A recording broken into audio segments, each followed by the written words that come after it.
Hi, I'm Dennis Phillips, and welcome to Everyday Reloading and Shooting. All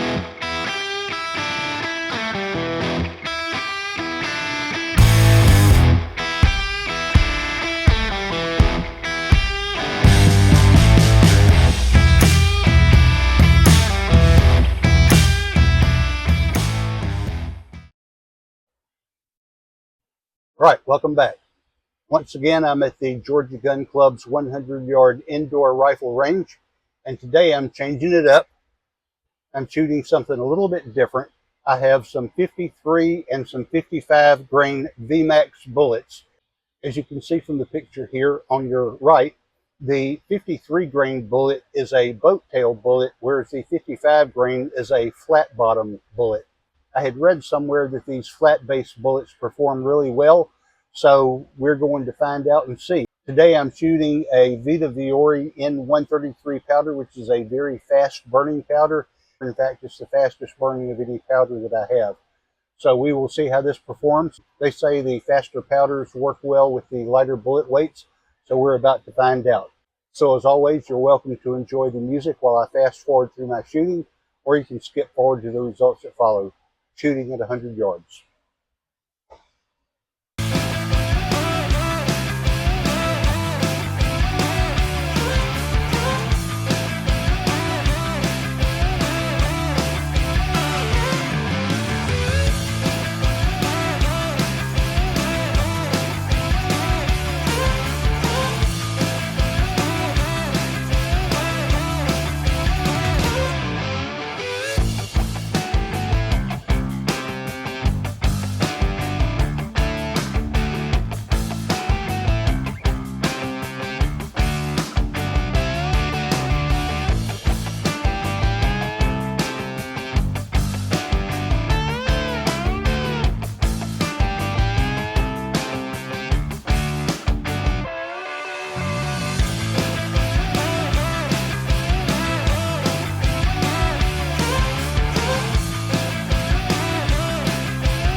All right, some of these shot pretty well. Let's bring them in and take a look.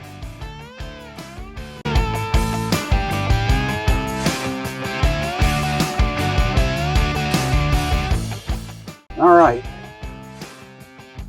just right off the bat, we've got 4 touching here. I remember that was my last shot. I may have pulled that one. Pretty tight here, pretty tight here. Got 4 out of 5 clustered right here. 4 out of 5 clustered here together really well. 3 out of 5 touching here. 2 touching here. Hard to say which one performed best, but we will take them home, measure them, and get back to you with the results. So hang tight. All right, we're back from the range, and I've had a chance to analyze my targets.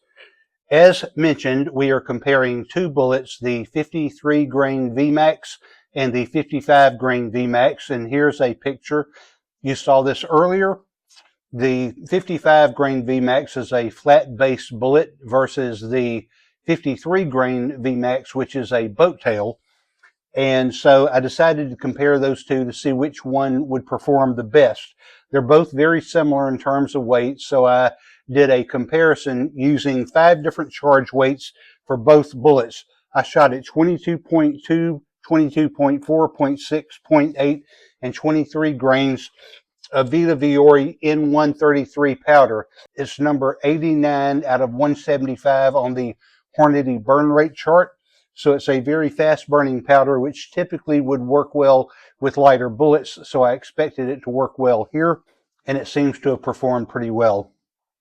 So let's just go through these one by one.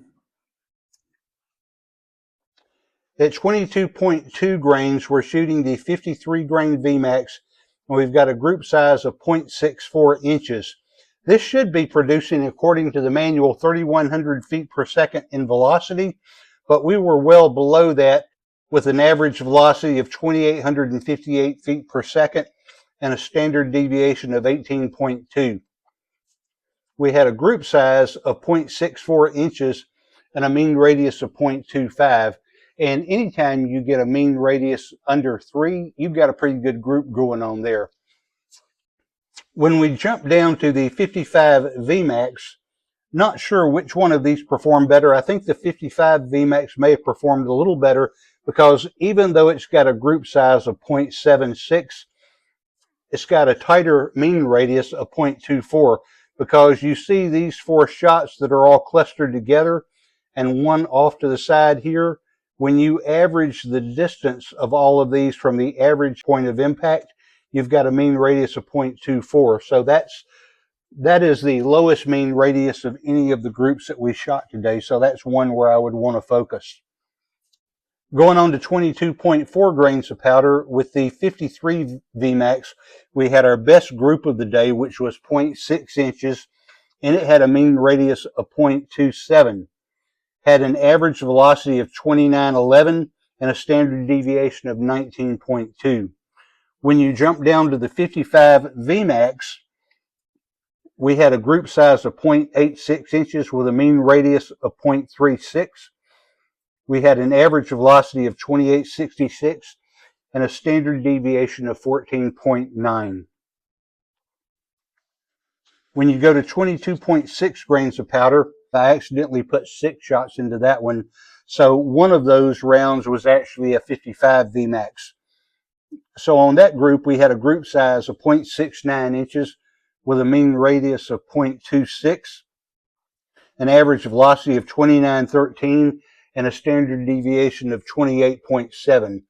And that was my largest standard deviation. Of course, you've got a larger number of shots going into that calculation too. On group number 6, we only had 4 shots here, but we've got a group size of 0.73 with a mean radius of 0.28. We have an average velocity of 2898.5 and a standard deviation of 11.6, which is a very good standard deviation. At 22.8 grains of powder, with the 53 grain VMAX, we've got a group size of 1.21 inches. We had a fairly nice cluster here, but we had one flyer way over here off to the side that threw that one off. We did have a good standard deviation at 10.9 and an average velocity of 2958. On group number 8 here, at 22.8 grains of powder, the 55 VMAX had a group size of 1.01, a mean radius of 0.37, an average velocity of 2922, and a standard deviation of 18.9. These two groups were the largest of any groups that we shot today at 121 and 101. At 23 grains, we should be traveling according to the manual here on the 53 VMAX at 3,200 feet per second, but we were short of that at 2,994 feet per second. So we were a couple of hundred feet per second under the velocity for what the manual was showing there.